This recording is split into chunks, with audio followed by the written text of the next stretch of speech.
আমাদের এই উদ্যোগ, আমাদের এই কষ্ট, আমাদের এই আন্দোলন বলেন অথবা মানববন্ধন, এটার উদ্দেশ্য একটাই, আমরা দেশের সর্বোচ্চ পর্যায় পর্যন্ত, দেশের সর্বোচ্চ নীতি নির্ধারণী পর্যায় পর্যন্ত একটা বার্তা দিতে চাই। সেটা হচ্ছে কুমিল্লা বিমানবন্দরের 8 দশকের যে সমস্যা ভূমি সংক্রান্ত, এটা সরেজমিনে এসে মানুষের এই দীর্ঘদিনের সমস্যার সমাধান করে দেখ। আগামী 90 দিনের মধ্যে যদি এই সমস্যার সমাধান না করা হয়, কুমিল্লা বিমানবন্দর এলাকার মানুষ স্বেচ্ছায় বিমানবন্দর এলাকা পরিত্যাগ করে এই কুমিল্লা মহাসড়ক পদুয়ার বাজার বিশ্ব রোডে এসে বসতি করবে। এই মেসেজটুকু আমরা সরকারের সর্বোচ্চ পর্যায় পর্যন্ত পৌঁছে দিতে চাচ্ছি। আমি চাচ্ছি আমাদের যে সমস্যাটা, এটা সরকার এটার প্রতি দৃষ্টিপাত করবেন, দৃষ্টিপাত করে এটার আশু সমাধান আমরা এখানকার আমাদের অঞ্চলের স্থানীয় জনপ্রতিনিধি যিনি আছেন জনাব মনির চৌধুরী, ওনার মাধ্যমে আমরা উক্ত সমস্যার স্থায়ী সমাধান চাচ্ছি। মানবিক নির্যাতনের শিকার মানবতার জীবনযাপন করছে, আমরা হাসপাতালে রোগী নিতে পারছি না, আমরা গর্ভবতী মাকে হাসপাতালে নিতে পারছি না, শিশুদেরকে আমরা স্কুলে পাঠাতে পারছি না, তারা সার্বক্ষণিক দখলদার বাহিনীর মতো আমাদের সাথে বৈরী আচরণ করছে। আমরা তার তীব্র নিন্দা জানাই।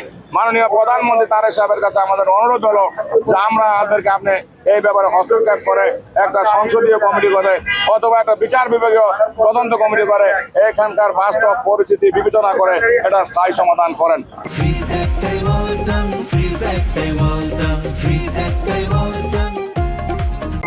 আমরা আসলে দীর্ঘদিন যাবত ভুক্তভোগী।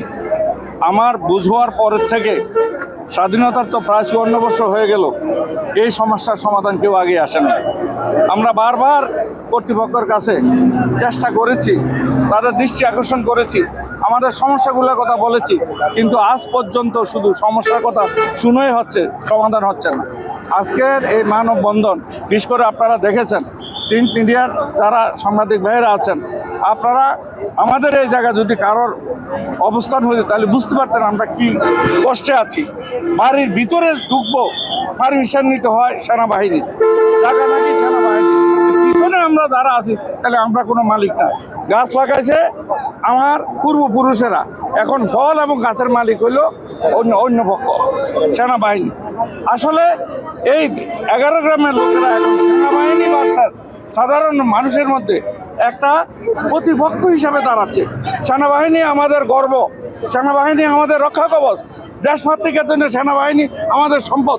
আমরা চাই না তাদের সাথে কোনো দ্বন্দ্বে যেতে, কিন্তু আমাদের দেয়াল পিঠ থেকে গেছে। আমরা ফসল নিতে গেলে আপনারা জানেন যে রাস্তা ছাড়া শুকানোর জায়গা নাই, রাস্তায় আমরা ফসল নিতে গেলে তারার দাবি, রাস্তা ছাড়া মাল রাখার জায়গা নাই, নালু রাখার জায়গা নাই, ইট ছুটকির জায়গা নাই, নির্মাণ সামগ্রী তখন রাস্তা নাই, তখন তারার জায়গা আমাদের বাধা দিচ্ছে, টাকা দিয়ে সব জায়গা রাখতে হয়। আমরা এর সমাধান চাই।